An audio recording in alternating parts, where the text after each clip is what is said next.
सभी से करबद्ध निवेदन है कि आप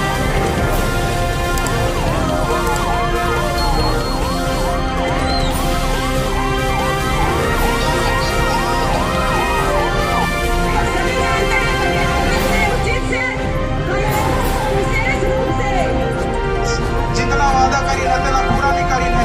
यही सब हमारे भाजपा के कार्यकर्ता मल्ला गांव-गांव में बताना है। सबसे सत्यानंद राठिया जी विधायक थे।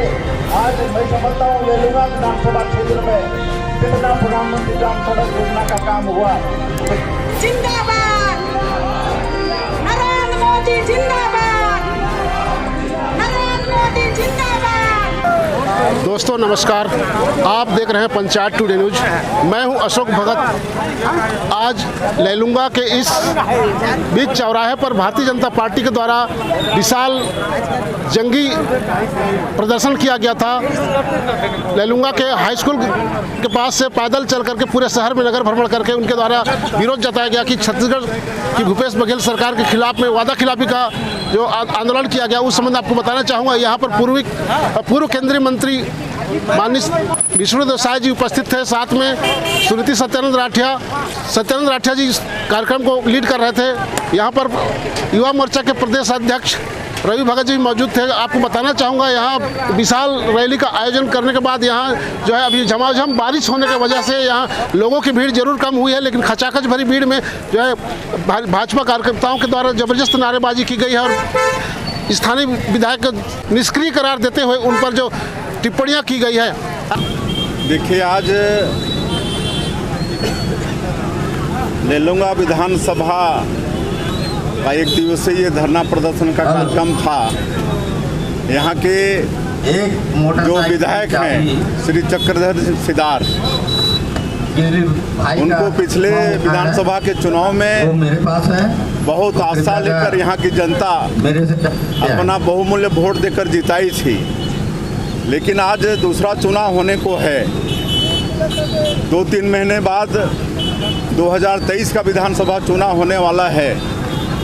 लेकिन जिस तरह से छत्तीसगढ़ की सरकार 2018 में 36 वादा का जन घोषणा पत्र जारी किया था, लेकिन आज दूसरे चुनाव के समय आते तक भी 36 में से एक भी वादा पूरा नहीं हुआ। उसी तरह से यहाँ का स्थानीय विधायक चक्रधर सिंह सिदार, वो भी यहाँ की जनता से अनेक वादे किए थे, जैसे आपका गुंजारा से लेकर तमना रोड, आपका भैंसगढ़ी वाला रोड, यहाँ अपेक्स बैंक का निर्माण, यहाँ पर जल आवर्धन योजना, पाकुट डैम से। लेकिन आज दूसरा चुनाव होने को है, एक भी वादा पूरा नहीं हुआ है और इसके खिलाफ में आज लेलुंगा विधानसभा के 5 मंडल के कार्यकर्ता, आज खेतीबाड़ी का समय है, रोपा डोभा का समय है, अपना काम धाम छोड़कर ये धरना प्रदर्शन की थी। और अब हमारे कार्यकर्ता एक एक मतदाताओं के बीच में जाके उनको सचेत करने का काम करेंगे कि आने वाले विधानसभा चुनाव में कांग्रेस पार्टी के भूल भुलावे में नहीं आना है। जिस तरह से 2018 में लोग ठगे हैं, वैसे ये लोग फिर से ठगने जा रहे हैं, दाना डालने का काम कर रहे हैं। चाहे वो प्रधानमंत्री आवास की बात हो या आपका बेरोजगारी भत्ता की बात हो, 4.5 साल इनको कोई ख्याल नहीं आया। लेकिन अब अगला चुनाव है, फिर मतदाता के बीच में जाना है, उनसे झूठ बोलना है, उनसे ठगना है, इसलिए दाना डालने का काम मतलब करने जा रही है। इसको लेकर सचेत हमारे कार्यकर्ता करेंगे, इसीलिए आज का ये धरना प्रदर्शन था।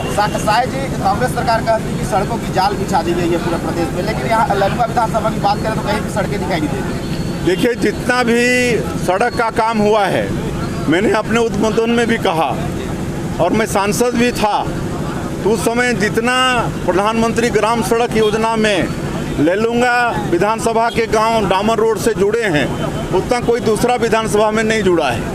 हमको ख्याल है जब हम सांसद थे तो एक ही दिन में कई प्रधानमंत्री ग्राम सड़क योजना का हम लोग भूमि पूजन किए थे। आज लेलुंगा का एक भी गांव ऐसा नहीं होगा जो डामर रोड से जुड़ा नहीं होगा। एक मैं सच्ची घटना आपको बताता हूं।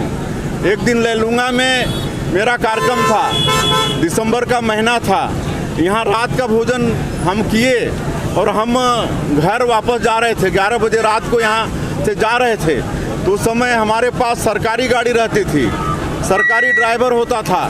तो राजपुर तक हम पन्नतराम भगत उस समय डीटीसी थे, उनको उतारे।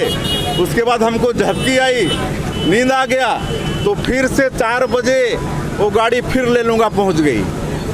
तो हमने ड्राइवर को पूछा कि भाई 11 बजे हम लोग लेलूंगा छोड़े हैं और आप 4 बजे फिर लेलूंगा पहुंचा रहे हो, क्या बात है? तो ड्राइवर बोला, बाबू जिधर जिधर डामर रोड मिला उधर उधर लेके फिर हम लेलूंगा पहुंच गए। तो आज उदाहरण दे रहा हूं, इस देश में 6 लाख से ज़्यादा गांव हैं। सारे गांव प्रधानमंत्री ग्राम सड़क योजना से जुड़ गए हैं। लोग भूल जा रहे हैं, सड़क भूल जा रहे हैं। ये हाल हुआ है। पूरा सड़कों का जाल भारतीय जनता पार्टी की सरकार ने बिछाई है, कांग्रेस पार्टी ने नहीं। सर, बेरोजगारी भत्ते की जैसे बात कर रहे हैं, वो तो अभी गवर्नमेंट दी है कांग्रेस की, कुछ लोगों को चुनिंदा को जो खोज कर लाकर उनको दी है। किसानों को उन्होंने जो था वो कर्जा माफ़ी की है, वो तो की है, उसको लेकर वो आएगी चुनाव पे, उस पर कैसा बोलेंगे? देखिए, बेरोजगारी भत्ता की बात इन्होंने कही थी, अभी दिया भी है कुछ? अब कब दिया है? अभी कुछ 2 महीना बाद चुनाव होने जा रहा है ना, तब दिया है ना। और कितने बेरोजगार यहाँ पर पंजीकृत हैं? 10 लाख से ऊपर हैं। ऐसा नियम कानून बांध दिया कि किसी का बाप अगर सरकारी नौकरी में है तो उसको नहीं मिलेगा, किसी का भाई अगर सरकारी नौकरी में है उसको नहीं मिलेगा, 2.5 लाख से ज़्यादा इनकम है उसको नहीं मिलेगा। तो आज हम बता दे रहे हैं आपको कि 1 लाख से ज़्यादा लोगों को नहीं मिलने वाला है। ये सिर्फ इसलिए कह रहा है कि आगे फिर इसको झूठ बोलते बने कि देखिए हमने तो दिया है। प्रधानमंत्री आवास योजना की बात, 16 लाख लोग यहाँ वंचित हो गए हैं। 2022 तक हमारे देश के यशस्वी प्रधानमंत्री की सोच थी कि हम आज़ादी का अमृत महोत्सव मना रहे हैं तो कोई भी गरीब बिना घर का नहीं रहे। लेकिन दुर्भाग्य है छत्तीसगढ़ का कि 16 लाख लोग प्रधानमंत्री आवास से यहाँ पर वंचित हुए हैं। यहाँ लेलूंगा में भी सैकड़ों की संख्या होगी। अगर यहाँ की सरकार ईमानदारी से, जैसे हमारी सरकार बनवा रही थी प्रधानमंत्री आवास योजना, तो यहाँ भी कितना गरीबों का भला हो जाता। तो अब फिर ठगने के लिए मैंने कहा ना कि दाना डालने का काम कांग्रेस पार्टी कर रही है, ताकि आने वाले चुनाव में फिर झूठ बोलते उनको बने। सर, किसान का जो बोनस वाला मामला था जी, को लेकर जी, तो क्या बीजेपी कुछ ऐसा घोषणा पत्र लेगी कि महंगे में और लेगी, ऐसा कुछ? देखिए, समय आने दीजिए। ये जो किसानों के लिए कर रहे हैं इससे और अच्छा होगा। इन्होंने तो अपने जन घोषणा पत्र में जो हम लोग 2 साल का बोनस नहीं दे पाए थे उनको भी देने की बात कही थी, लेकिन उसका जिक्र आज 4.5 साल में नहीं है। लेकिन आने दीजिए, घोषणा पत्र की बारी हमारी इन लोगों से 20 होगी। सर, रायगढ़ की तत्कालीन कलेक्टर रानू साहू सर आज गिरफ्तार हुई है, उस पर क्या कुछ कहना चाहेंगे सर? क्यों गिरफ्तार हुई, क्या कुछ कहना चाहेंगे? ये अधिकारियों के द्वारा, कांग्रेस के नेताओं के द्वारा, ये भूपेश बघेल जो छत्तीसगढ़ का सबसे बड़ा ठगरा लबरा है, आज यहाँ के रिश्वत के पैसे से देश की कांग्रेस पार्टी चल रही है। और ये सारा रिश्वतखोरी कांग्रेस पार्टी को चलाने के लिए और आने वाले विधानसभा चुनाव में फिर से लोगों को बहला के फुसला के उनको तरह तरह का प्रलोभन दे के ये प्रयास, उसी का एक ये कड़ी है। आज रानू साहू भी भ्रष्टाचार करके वो जेल गई है, कोई जन आंदोलन करके नहीं जा रही। ठलहा मौनी निष्क्रिय विधायक लेलूंगा के हो गए बंटाधार। जनता हर सवाल करत है कहाँ हो चक्रधर सिदार। आज लेलूंगा विधानसभा में जो विधायक के खुद के वादे थे और जो विकास कार्य होने थे जो नहीं हुए हैं, उसके विरोध में एक आम सभा की गई थी, जिसमें विधायक से सवाल किया जा रहा था कि हमारे लेलूंगा का हॉस्टल कहाँ है, जल संवर्धन योजना अब तक क्यों चालू नहीं हुआ, केसला तोड़गे मार्ग क्यों नहीं बना। इन सारे विषयों को लेकर आज लेलूंगा की जनता उमड़ी थी, जहां हमारे सभी नेताओं ने जनता को जागरूक करते हुए भारतीय जनता पार्टी का विधायक बनाने के लिए आह्वान किया है।